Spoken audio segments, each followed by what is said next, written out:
Welcome to PalacBoxing.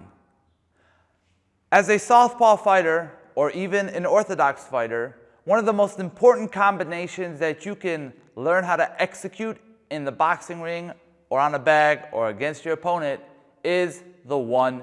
The 1-2 is simple. Jab followed by your rear hand. For you orthodox fighters, it would be a jab followed by your right hand, and for my southpaws, it would be your jab followed by your left hand.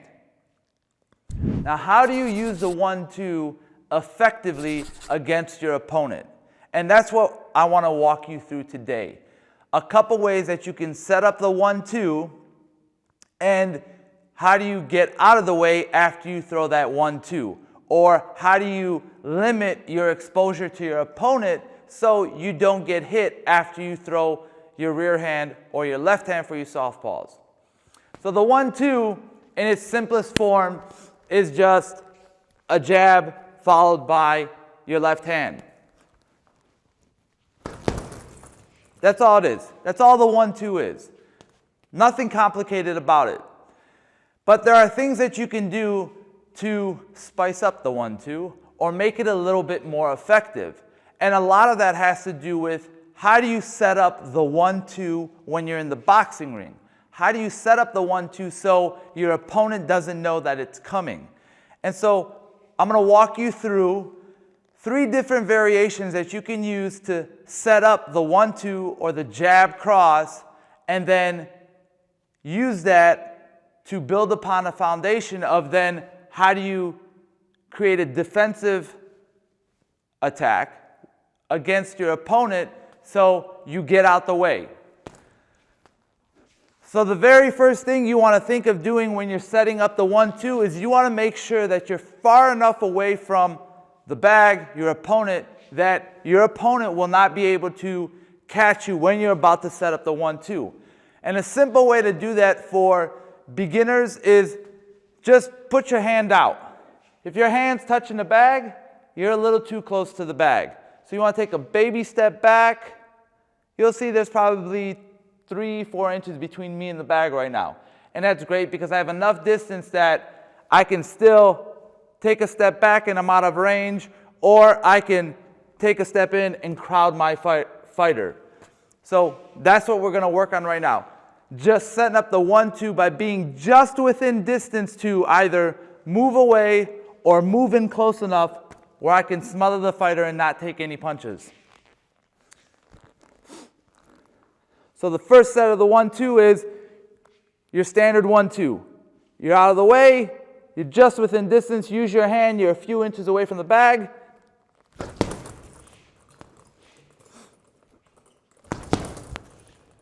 And so what you want to do when you throw this variation of the 1-2 is you want to step in really hard with that jab, shoot that left hand, and we're going to come back, but my hand is coming all the way back. And I come back to my boxing stance. I'm protected up top, so I'm not going to take a counter from my orthodox fighter. The second variation of setting up the 1-2 is a little bit different. What you're going to do is you keep your hands up, and you want to be a little bit further away from the bag than you would normally be, or a little bit away from your opponent than you would normally be. And so keep your hands up, you're further away, you're going to feint and jump in with your 1-2. So the idea is you want to feint, get your opponent to either throw something or bring their hands up, and then you want to bust through their guard with your 1-2. So if you're far enough away from the bag, you want to feint, and there's hundreds of different ways of feinting. I just like to pretend like I'm going to throw a punch, and sometimes I just use both of my hands, sometimes I'll use just one. So I may go like this, or I may just shift my body. So what that does is either my opponent, depending on his experience, he may bring his hands up, he may take a step back, he may take a step to the side. It all depends on what your opponent's going to do. But in a hypothetical situation, all I'm going to do is I'm going to feint and I'm going to jump in with my 1-2. And what I'm doing is I'm closing the distance by taking a big step with my lead right leg. So I step in with that jab and then put everything behind that left hand, and then I'm going to come back. And when I come back, my hands are up. I'm out of distance and I'm out of range for my orthodox fighter to shoot a counter to me. So that's the second variation of what you can do to set up the 1-2. The third variation of setting up the 1-2 or the jab cross for you southpaws is your hands are up. You're going to be really close to your opponent. So if you're close to your opponent and your opponent is smothering you, what do? And for me being a super tall fighter, what I would like to do sometimes is I would keep my hands up, I would push off 1-2, and then I would come back in. Or I would push off 1-2 and jab away. So those are two things you can do when you're getting smothered by your opponent or you're in close distance. You have to create enough distance between yourself and the fighter to land your 1-2. And so how do you do that? You're in close, your weight is maybe a little bit more on your front leg than you would normally want it to be. So as you're in close, you jump back with your hands up, boom, boom, and you shoot your 1-2. And for people that have never done this before, it's going to be really tricky because you need to figure out your distance.